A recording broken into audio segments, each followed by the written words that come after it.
Բնակչություն հայոց լեռնաշխարհից ձեզ ողջունում է երկրի ամենառազմայնասիրական հաղորդումը։ Հաղորդում, որտեղ Հայկը միշտ հաղթում է Բելին, Դավիթը Մսրամերիկին, իսկ առողջապահության նախարարությունը միշտ հաղթում է խոզի գրիպին։ Այս մեկը իրականում ոնց որ դեռ ընթացքում է, բզբզում ենք, բայց տեսնենք։ Պոզիտիվ եղիր, բարեկամս, իսկ այսօրվանի մեջ դիտեք։ Նա ինչ ունիկալ իրավիճակ է ստեղծել առողջապահության նախարարությունը։ Մի տեղը ցավում է հիվանդ ես, ուզում ես գնալ բժշկի, բայց չես գնում։ Ինչի։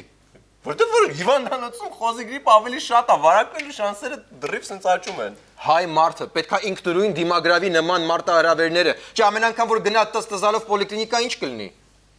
Դե լավ, ես ճիշտ ասում։ Իմունիտետը զարգացնա։ Էլցանց ուղարկում է 2001-2002 թվականների Լուիսի պարտքերը։ Ով է լինելու կենտրոնական ընտրական հանձնաժողովի նոր նախագահը։ Խոզի գրիպը ունի մրցակից, դիմավորեք դաբախ։ Երևանում գրանցվել է հորիզոնտալ ակտիվիզմի եւս երկու դեպք։ Եվ այսպես դաշնակցությունը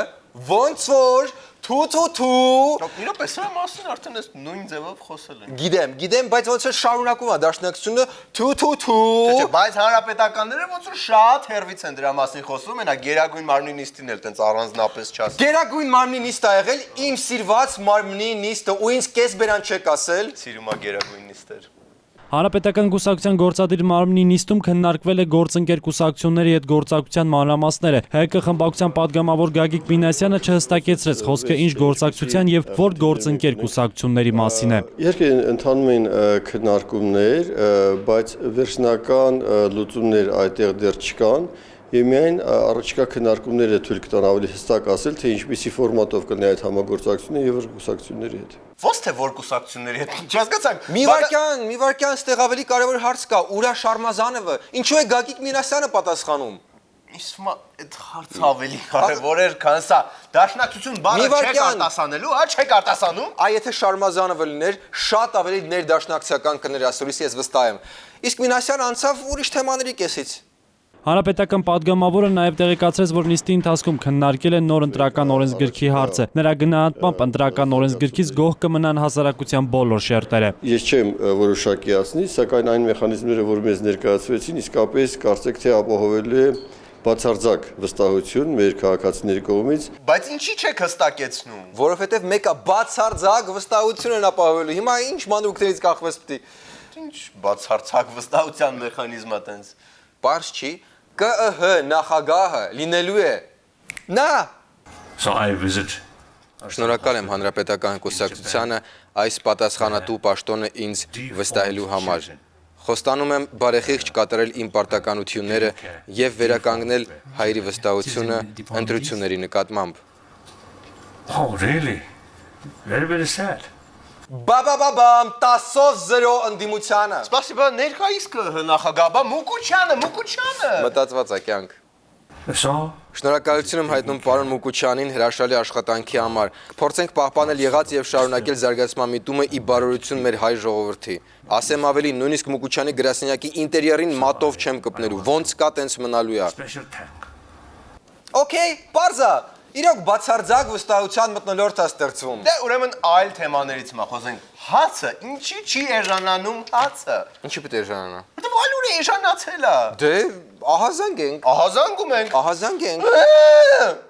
Ոնց կա նույնն է մնացել է։ Ոչ մի բան։ Ինչու հացը չի էժանանում, եթե այլուրի գինը ընկել է, իսկ մի քանի խանութներում էլ եթե անգամ էժանացել է, սպառողների աչքին չի երևում։ Տարբեր խանութներում գները տարբեր են լինում, իհարկե տարբեր են լինում։ Հաց արտադրող հայաստանյան խոշոր ընկերությունում պարզաբանում են, որ այլուրի ոչ բոլոր տեսակներն են էժանացել։ Հա, այդ ուրիշ։ Այդ ինչ ալուր է, որ չի էժանանում։ Այդ վերին արտի ցորենի ալուր է, ու բոլորը իհարկե դրանից են պատրաստում, բնականաբար։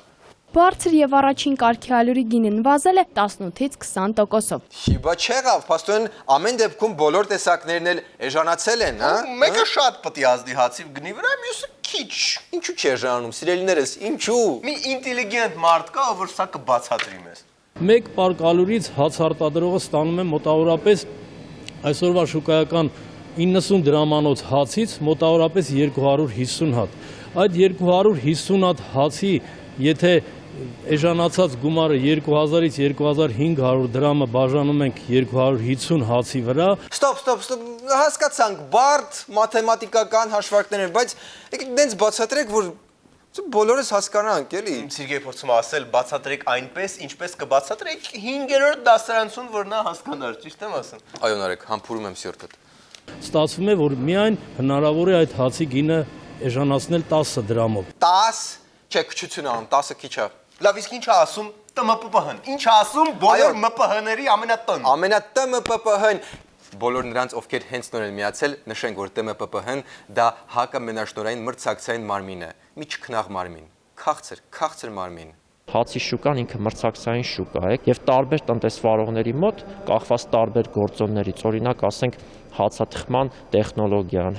կամ հացի արտադրության ծավալներ, այդ գործոններից եւ այլ գործոններից պայմանավորված կարող են հացի գները էապես տարբերվել։ Համարժեք են արձագանքել արդյոք հաց արտադրողները ալյուրի գնանկմանը։ ՏՄՊՊՀ-ն ուսումնասիրության արդյունք կներկայացնի փետրվարին։ Դե փետրվարին միանգամից համետ կիմանանք, համ դաշնակցության կոալիցիոն առաջխաղացման մասին, համ էլ այդ ընտրական օրենսգիրքը ինչ եղավ։ Իսկ գիտեք, ով է ալյուրի գների վերաբերյալ եզրակացությունը ներկայացնելու եւ հնչեցնելու։ Ով։ Օվիկը։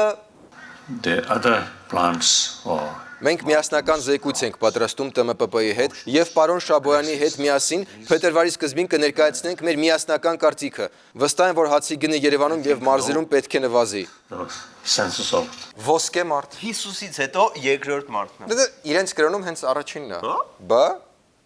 Լսի, Դալայ Լաման ինչ է այդքան խառնվում մեր ներքին քաղաքական գործերի մեջ։ Դա շատ գիտեմ, ծերացել է, ակտիվացել է, փորձում է իրեն ակտուալ զգալ, ամենտեղ գցում է էլի։ Աստված ընտնել էլ հեշտ չի փաստորեն։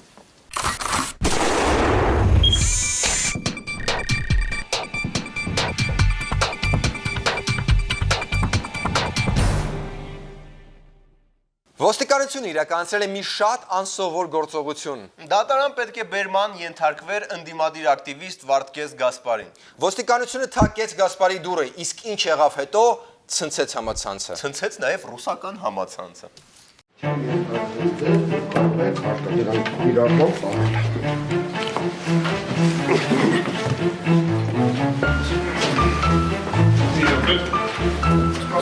Մի րոպե, այսինքն դե բողոքի եղանակներից մեկը ընտրեց, անհնազանդությունը պարկեց։ Փորձենք կենտրոնանալ ոստիկանության վրա, հա, երևի շոկի մեջ ընկան, չէ՞։ Չեմ ենթարկվում ձեզ, դուք կարող եք հարկադրանքի կիրառման տանել։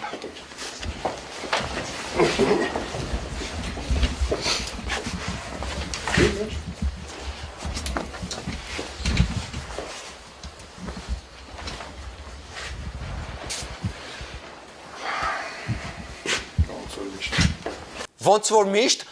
որ միշտ։ Նա նորից էլի այդ պահը համոզվենք, որ իսկապես ասում է ոնց որ միշտ։ Այսինքն ոստիկանությունը արդեն գիտեր, որ Գասպարին բերման ենթարկելու ուրիշ ձև չկա։ Դրա համար եկել էին ամենապարապած ոստիկաններով եւ բազմաթիվ լրատվամիջոցներով։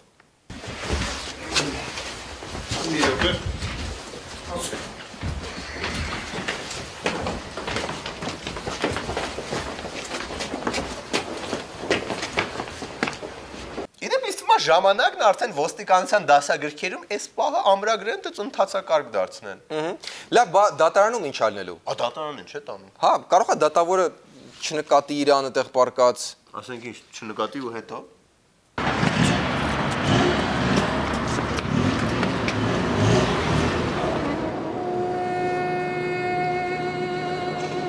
Չէ, հանեք դա։ Ներողություն ենք խնդրում, մեր մոնտաժնիկը մի քիչ էմոցիոնալ է։ Դատավորի ռեակցիան ուղղակի։ Դատավորը նիստը սկսեց պարկած Գասպարիի գլխավերևում։ Ռամազանյան Գասպարին դատարանի նկատմամբ դրսևորում է անհարգալից վերաբերմունք։ Չի դատական նիստը հետաձգվում է։ Բայց ի՞նչն է անհարգալից, մարդը ոչ աղմուկ է հանում, ոչ հրմշտոց է հանում։ Դա իր համար ակուրատնի պարկած է անկյունում։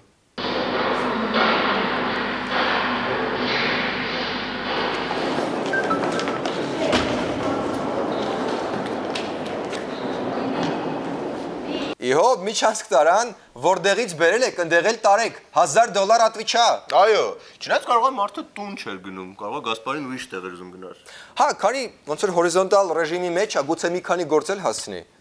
Գասպարիի բողոքի հասցեատերն այսօր միայն իշխանությունը չէր։ Նիստից հետո ակտիվիստն իր բնակարանի մուտքի մոտ սկսած ակցիան շարունակեց արդեն ՀԱԿ պատգամավոր Ստեփան Դեմիրճյանի բակում։ Դեմիրճյանից ինչ է ուզում, այդ մարդը անշար իր համար ապրում է, ոչ մեկին ոչ մի բան չի անում։ Դե ոնց որ հենց էդ է, էլի խնդիրը, հենց էդ է։ Որ ոչ մի բան չի անում։ Հստակ պահանջը սա է, որ այցելի Կալանավայր եւ այցելի ուրեմն Գևորգ Սաֆարյանին եւ Հայկ Գյուրեղյանին հետաքրքրվի նրանց խնդիրներով։ Ես իմ վստահության քվեն տվել եմ ՀԱԿ պատգամավորական խմբակցությանը եւ Դեմիրճյանը հանդիսանում է ՀԱԿ-ի ներկայացուցիչը մարդու իրավունքների հանձնաժողովում, որ ով ամենից շատ պարտավոր է զբաղվել այս հարցերով։ Եթե չի կարողանում, թող ՀԱԿ պատգամավորները որոշեն մեկ այլ անձնավորությանը նշանակեն այդ հանձնաժողովում։ Այո, գուցե Դեմիրճյանը ոչ մի օգուտ չի տալիս ՀԱԿ խմբակցությանը, գուցե նա բացարձակ անիմաստ տեղ է զբաղեցնում ԱԺ-ում, բայց նույն իշխանության մեջ էլ տենց լիքը մարդիկ կան։ Մեկն էլ թող ընդդիմության մեջ լինի։ Համել մի մոռացեք, որ իր կալիբրի մարդուն ասական չի այդքան լարվել, աշխատել։ Ինքը ավելի շատ խմբակցության հաջողության սիմվոլն է, ՀԱԿ-ի աչքուլունքն է։ Այո, քանի դեպք ա եղել, որ չար աչքից պաշտպանել է, փրկել է նավսից, ու դա մենակ ես չեմ ասում։ My own case. Ես միշտ բարձր եմ գնահատել Ստեփան Դեմիրճյանի ներդրումը Հայաստանի խորհրդարանական կյանքի մեջ։ Իհարկե նա առանձնապես օգուտ չի տալիս, բայց միանշանակ պահպանում է ամբողջ շենքը չար աչքից։ Ահա, նույնիսկ ոչ միայն խմբակցությունը, այլ նաև ամբողջ ազգային ժողովն է պաշտպանում չար աչքից։ Կարլ, իսկ դու ինչպես ես գնահատում։ Կարլ։ Կարլ, ուրա։ Կարլ։ Այլավ չկա։ Մնացեք մեզ հետ։ Կարլ։ Այս տենց է գիտեի։ Ինչ պիտի թողնենք, ես բան YouTube նայի։ Եկել ասա այսքան չուտի։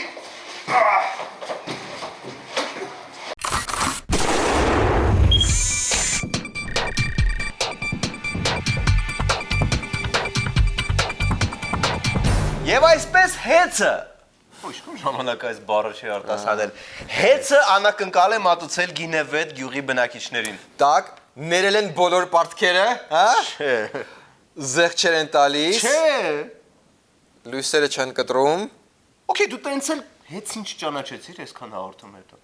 Գինևետ գյուղի բնակիչները ամենևին էլ գինովցած չեն, պարզապես շփոթված են։ 2 օր առաջ էլեկտրիկը ներկայացրել է այս ցուցակը։ Առաջի կարգի սայլակի վրա է։ Իրա վճարը եղել է 850,000, նայեք։ 800,000 դրամ պարտք են արել, այդ ինչքան այդ ինչ են վարել, որ այդքան կուտակվել է։ Հավաքել են 500 սառնարան ու դռները բաց են թողել մի քանի տարով։ Կամ կարող է Գինևետ գյուղում փոքրիկ ադրոնային կոլայդեր են կառուցել, հա։ Կամ մինչև Վրաստան մի հատ երկարացման լար են քաշել ու վրացիների վրա թանկով վերավաճառել են էլեկտրաէներգիան։ Գյուղի էլեկտրիկը տնից տուն է մտել ու պարտքի ցուցակ ներկայացրել։ Պարզվում է պարտքերն էլ ոչ թե վերջին ամիսներին կամ տարիներին են կուտակվել, այլ տասնամյակից էլ շուտ։ Էլեկտրական ցանցերը գինևեցիներից 2001 եւ 2 թվականներին սպառած էլեկտրաէներգիայի գումարն է պահանջում, երբ շատերի տներում նույնիսկ հաշվիչներ չկային։ Մի րոպե, 14-15 տարվա պարտքն է եկել, որ վերցնի լույսի մարդը, հա։ Դե հա մի փոքր ձգձգվել է, ուղղակի իրականում շուտ էր ուզում գալ, բայց մի քանի գործ բացվեց արանքում։ Բայց եթե ես լավ եմ ճանաչում լույսի մարդկանց, իսկ ես շատ լավ եմ ճանաչում լույսի մարդկանց, իրանք դες մի քանի օր ուշացնելուց հետո արդեն գալիս անջատում են, չէ։ Դե ասում եմ, մի քիչ ձգձգվեց։ Ձյուն էր դրել, հետո հորքուրենց մի հատ պետք է անցներ նոր տարուց հետո։ Գինևեցիները պնդում են, բացառվում է տասնամյակից ավելի պարտք ունենային ու հոսանքը չանջատվեր։ Նույնիսկ մեկ օրվա ուշացման դեպքում են էլեկտրաէներգիայից զրկվում, իսկ նախկին գյուղապետը կառավարության որոշումն է հիշեցնում։ 2002 թվին հոկտեմբեր ամսին կառավարության որոշումով չայալ հայտարարվեց բոլոր պարտքերը։ 2 օր չմուծենք, 3-րդ օրը իմացի։ Չկա այդ լույսը, վերջ, մենք մնում ենք մթության մեջ։ Ով կթողի քո հոսանքի 2-3 ամիս պարտքի տակ ֆռա։ Ահա, ես էլ եմ այդ ասում։ Գուցե անցյալում նախաբիբինական դարաշրջանում հեծը ավելի բարի է եղել, տենց ուղակի կիլովատներով ոնց որ նվիրել է էլեկտրաէներգիան մարդկանց։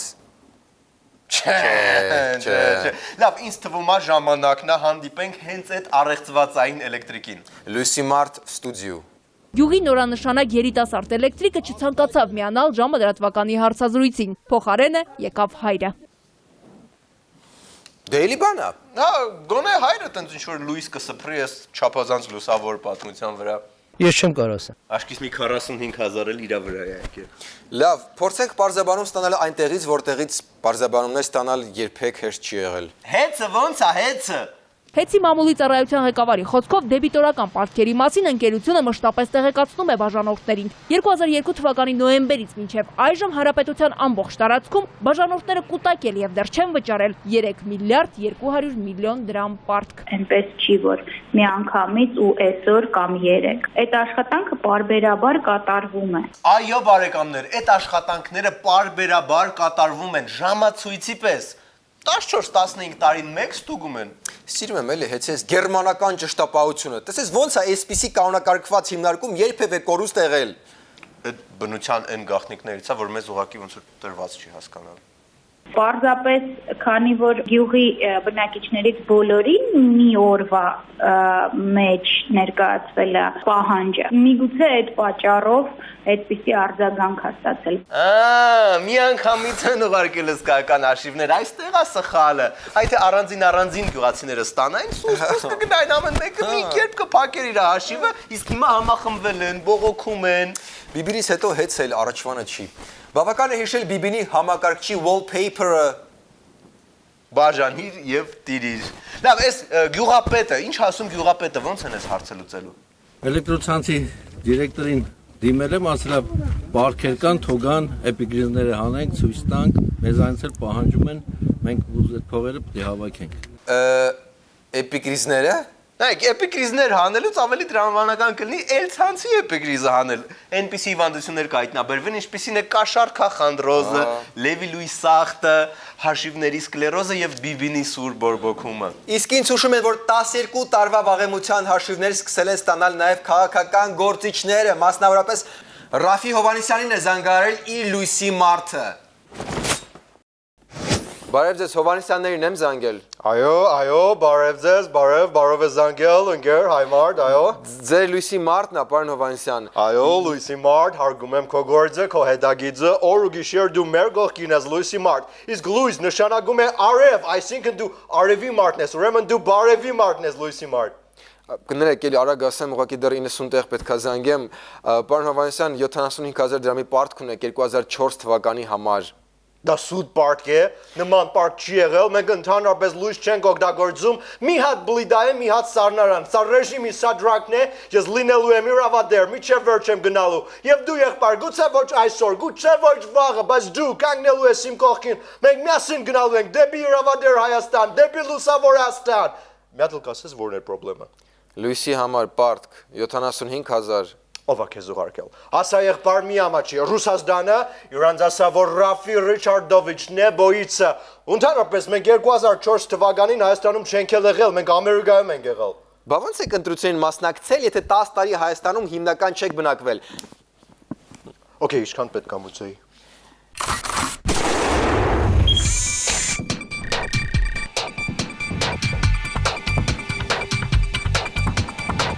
Դեռ ուշքի չենք եկել խոզի գրիպից, պարզվում է նոր վիրուս է մտել Հայաստան։ Դե ոչինչ, լավ, էսա ձյուն եկա, էսա բոլոր վիրուսները կմեռնեն։ Տենց մեկ էլ տատս էր ասում, որտեղից ես այդ լսել։ Առողջապահության նախարարության 2016-17 թվականների ռազմավարություն։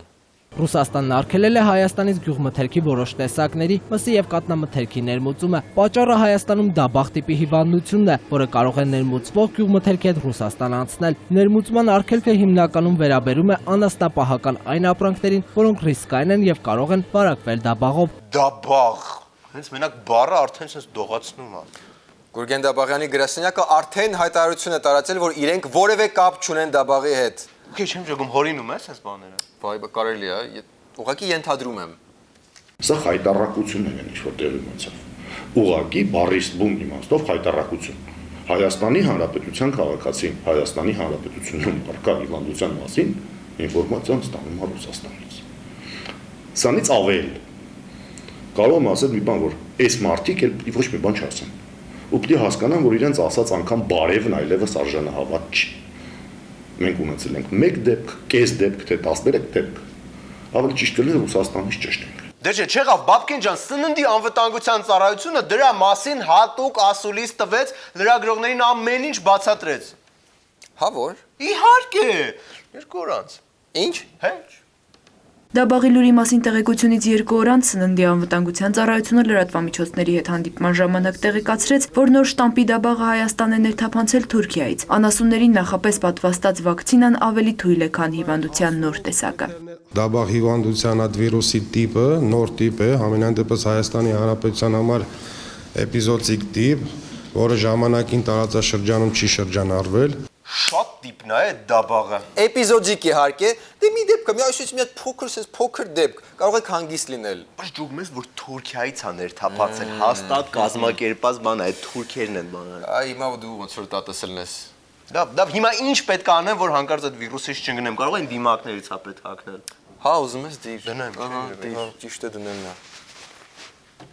Դաբաղը ինֆեկցիոն հիվանդություն է, որով կարող են վարակվել խոշոր եղջերավոր անասունները։ Շատ խնդալու էր, հա։ Լավ, հիմա սրա վտանգը ո՞րն է, բացի այնից, որ Ռուսաստանը մեր մթերքը չի ներկրում։ Եթե ուրեմն պատվաստանյութը չի հերիքում, չպետք է կոպիտ ասեմ համաձայնության կան համայնքի ղեկավարների հետ եւ ուրեմն աշկակապություն անեն, որ գյուղում ասենք թե 500 կողմից 100 կողմն էլ ուրեմն պատվաստանյութ չի ստացել։ Ոնց դուք ենթադրում եք, որ մեր անասնաբուժը կարող է բոլորին չպատվաստի, բայց գրանցի, որ բոլորին պատվաստել, հա։ Հա, հավանական տարբերական։ Հա, մի արեք էլի տենց։ Գիտեմ թե ինչու է պահել բաֆում թաքուն նման դեպքերում, որովհետև Դաբաղի պատճառով կարող արտահանումը խնդրեմ ունենա։ Նման կարգի մոտեցում ցույց տալ մի քանի տնտեսվարողի արտահանման շահերի պաշտպանելու համար։ Չէ, ես մատնվում եմ խոճապի, ինձ ինչ-որ սփոփիչ հայտարարություն է պետք։ Բարեբախտաբար հենց այդպիսինն էլ ունենք։ Այս է ցավը տամ Հայաստանում դաբաղ չկա։ Ասեցին խոզի գրիպը, մի դաբաղը մցրեցին, որ վաշե Իրանից են դաբաղ չկա, ո՞վ է տես բան ասա, այ քուրիկ ջան։ Հե օգնում է։ Ոնց որ։ Մի հատ էլի։ Դու մեկը գասի դաբաղով միսա մտնում, քումի շուկան կամ լրիվ շուկա դի սուտ է։ Հն թողեց։ Հա, այ հիմա ոնց է լրիվ հանգիստ եմ։ Արխային միս եմ ուտելու ամբողջ տարի։ Երկեր հանգիստ անուշորա։ Դաբաղը հիմա չի լինում։ Դաբաղը լինում է գարնանը։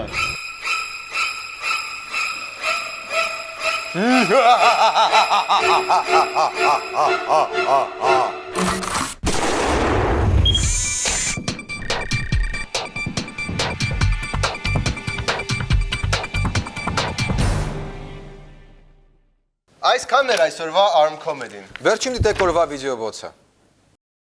Откуда вы пришли в таком виде? Это не вы заказывали яичницу? Я? Нет. А это я заказывал яичницу. Только с помидором. Մեգա բաժակը դուր, հա։ Այդ բաժակ են թողել։ Չիմացար, եկավ մեկը այսօր, եկավ։ Ահա եւս մեկ երջանիկ ստանում է իր մունաթային բաժակները։ Մեգա բաժակ։ Մեկը չէ, երկուսը, ինչ է երկու հատ կուտակում։ Տանը երկու երեխա ունեմ, որ ամեն մեկին մեկը լինեն էլի խաղալով։ Ու դրա համար չի արել, նստել է, բռնացրել է մի քանիցս կեղտ է բռնացրել եւ ստանում է այս հրաշալի Այ կհիշեք մեգա բաժակները ամենադժվար բանը ո՞րն է։ Երևի ձայնագրելը։